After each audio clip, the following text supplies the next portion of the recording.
Do you know how a single object can carry an entire lifetime of emotions? Love, promises, memories, and even heartbreak? For me, that object was a ring. And before I unfold this chapter of my life, I want you to take a moment and hit that subscribe button. Because here on Story Orchard, we don't just tell stories. We share experiences that cut deep, heal slowly, and help you learn English in the most human way possible. My name is Lauren Hayes. I'm 26 years old, and I live in Portland, Oregon.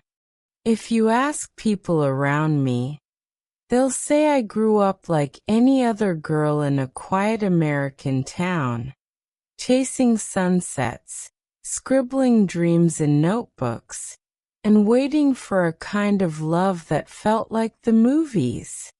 And then one day, love found me in the most unexpected way. His name was Adrian Cole. He was 27, and he had that calm presence that made the world feel less chaotic.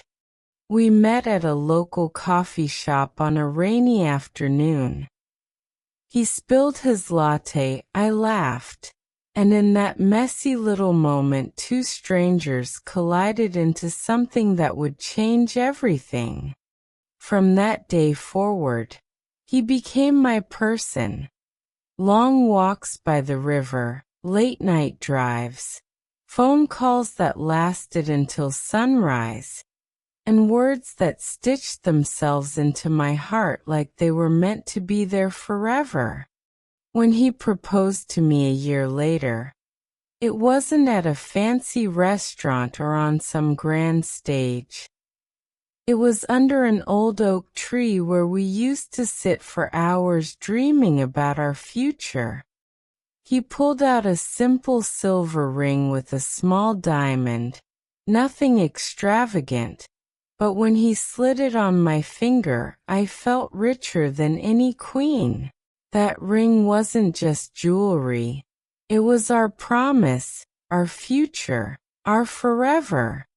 For months I would wake up just to look at it shining on my hand, reminding me of the love I had found and the life we were building. But here's the truth life never prepares you for. Sometimes forever doesn't last. The first cracks in our story weren't loud, they were whispers. Missed dinners, unanswered texts, late nights at the office he wouldn't explain. I told myself it was stress, it was work, it was life being difficult. But deep down my heart was already learning the shape of silence. Then came the night that shattered me. The night I found messages on his phone that weren't meant for me. A woman's name, words too tender to be casual, promises too familiar to be innocent. I confronted him, shaking, crying, begging for an explanation. But the look in his eyes said everything his lips refused to. He had betrayed me. The man who slipped a ring on my finger had slipped out of the vows we hadn't even spoken yet. The days that followed felt like walking through fire barefoot. My family whispering questions, my friends urging me to leave, and me sitting alone in our apartment staring at the ring like it was mocking me. How could something so small carry so much weight? That silver band wasn't just metal. It was a story, a dream, a lie. Weeks passed and Daniel moved out, leaving behind echoes in the walls and an emptiness in my chest I didn't know how to fill. I couldn't bring myself to take the ring off. Not because I still wanted him, but because removing it felt like removing the last piece of who I used to be. But every time I looked at it, My chest tightened until one morning I made a decision. I would sell the ring. Not to erase him, not to erase the memories, but to take the first step in reclaiming myself.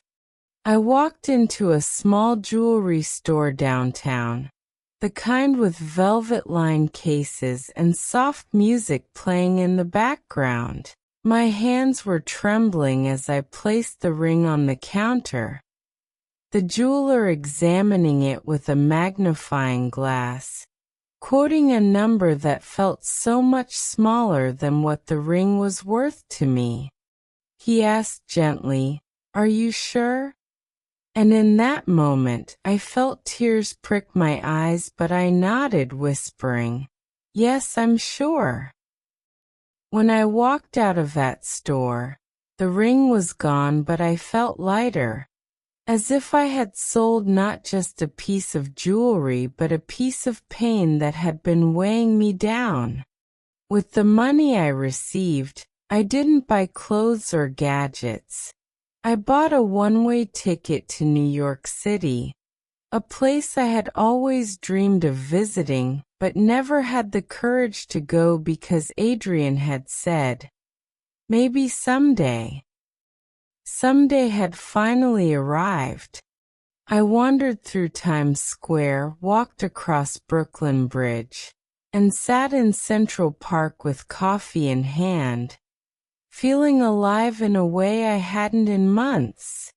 Selling that ring became my declaration to the universe. I will not let betrayal define me. I will not let love's failure chain me. I will not let one man's choices write the ending of my story. But here's where life surprised me. Sometimes letting go of one thing opens the door for another.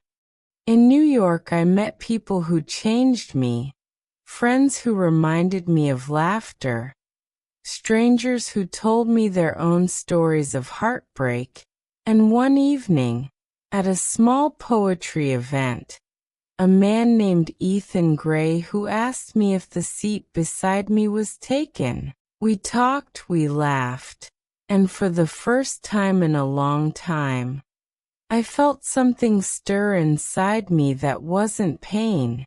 It was hope. Now, I'm not going to tell you this is another love story, because this isn't about Adrian or even Ethan. This is about me, about how a broken engagement and a sold ring became the fire that forged a stronger version of myself. Do I still think about that ring? Sometimes. Do I still remember the way Adrian looked at me under that oak tree? Always. But those memories no longer control me. They no longer own me. They no longer decide whether I smile or not. I've learned that love can fail, people can betray, promises can break, but your worth doesn't disappear with them. The ring was just metal, the love was real, the betrayal was painful, but the strength I found through it all, that was priceless. And that's why I sold the ring. Not because I stopped believing in love, but because I started believing in myself.